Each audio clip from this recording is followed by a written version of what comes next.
Hey, all you Atlas Earthlings, Bronze Dragon here saying thanks for dropping by as always.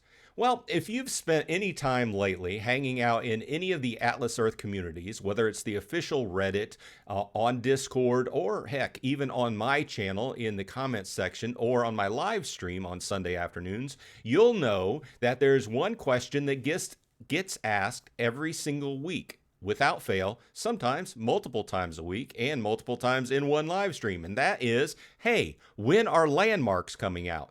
And where are they going to be? This is a feature in the game that has been coming soon, quote unquote, for years. So in this episode, we're going to take a deep dive into those green zones, or the zones that have been fenced off and the squares are, or the parcels are all marked green. And if you go there, you can't buy them for the purpose of creation of the landmarks.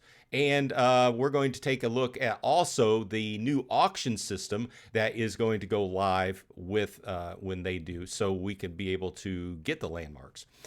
But before we dive into what I found out, a massive shout out to R964. This legend has been meticulously upkeeping the master list of US landmarks that are currently fenced off.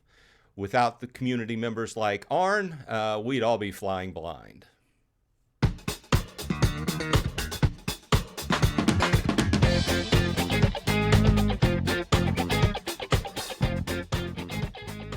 So let's talk about what sectioned or fenced off actually means. If you physically travel to these locations in the app today, you'll notice you can't buy the parcels. They aren't owned by a player, they're just simply reserved. This is the developers essentially laying the groundwork for the landmarks. Now, landmarks are going worldwide, as far as I know. As Atlas Earth continues its global expansion, we can logically guess that places like the Eiffel Tower and the Sydney Opera House and other hugely famous locations will be sectioned off worldwide. However, here's my current limitation. While I have a solid handle on the US data, thanks to R964, I do not have an up-to-date verified list for landmarks outside of the US yet. To my international Atlas Earthlings, are you keeping a list? Have you found fenced off areas in London, Toronto, or Tokyo? If you are tracking worldwide landmarks outside of the US, let me know. If you have a list of landmarks outside of the US, I would love to share your findings in the next episode and give you a proper shout out. We need to map the globe together until the official list is released. And even at that, I wonder if they will actually release an official list. Only time will tell, I guess. Let's look at what we do know. R964's list is a goldmine of strategic info. And don't worry, I know this list will be hard to read in the video, so I'm including a link in the list above and in the information section of the video below, so you can check it out there. In Washington, D.C., the list is staggering. We're talking the Library of Congress and Lincoln Memorial and the Smithsonian. These are likely to be the apex landmarks, the ones that will cost a fortune but generate massive passive income through badge taxes. Moving up to New York City, Manhattan is packed. We've got the Empire State Building, Grand Central Terminal, and even the Charging Bull on Wall Street. Look at the diversity here. It's not even just buildings. We have the Brooklyn Bridge and the Manhattan Bridge sectioned off. This confirms that major infrastructure can be a landmark.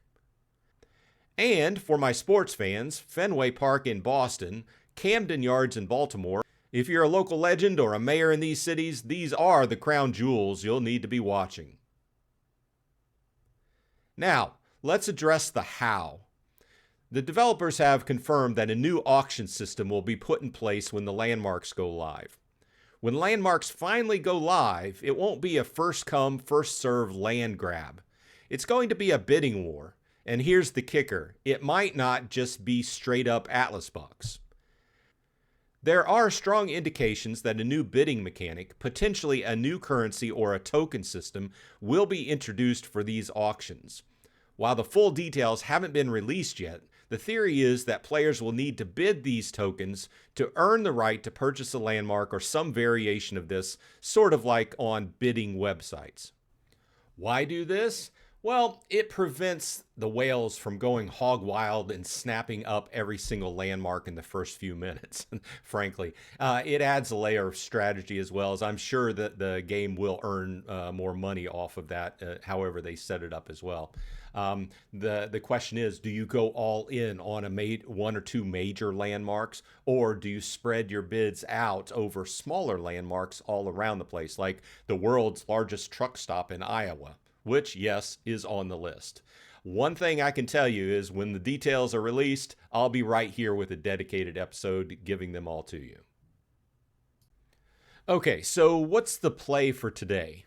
Number one, save, save, save. Whether it's Atlas Bucks or a new currency, you're going to need capital.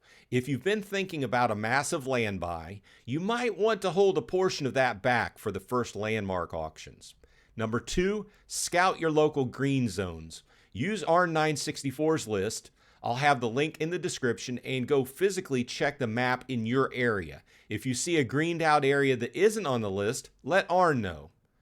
And number three, international earthlings, I'm calling you out. If you're in the UK, Canada, or anywhere outside the US, start mapping your local landmarks and get a comprehensive list going for your country that can be combined with others. Well, the wait for landmarks has been a long one, but the fact that the landmarks are actually in a lot of cases sectioned or fenced off now, and the fact that the team and Annalise has actually been talking about this a fair amount lately, tells me that we're getting closer and closer by the day. A huge thanks once again goes out to R964 for providing and upkeeping this list. If you enjoyed this deep dive into this Atlas Earth topic, please remember to leave a like on the channel, subscribe, and if you want to support the channel, please become a member. Otherwise, this has been Bronze Dragon. I hope everyone on your side is happy and healthy, and I'll see you in Atlas Earth.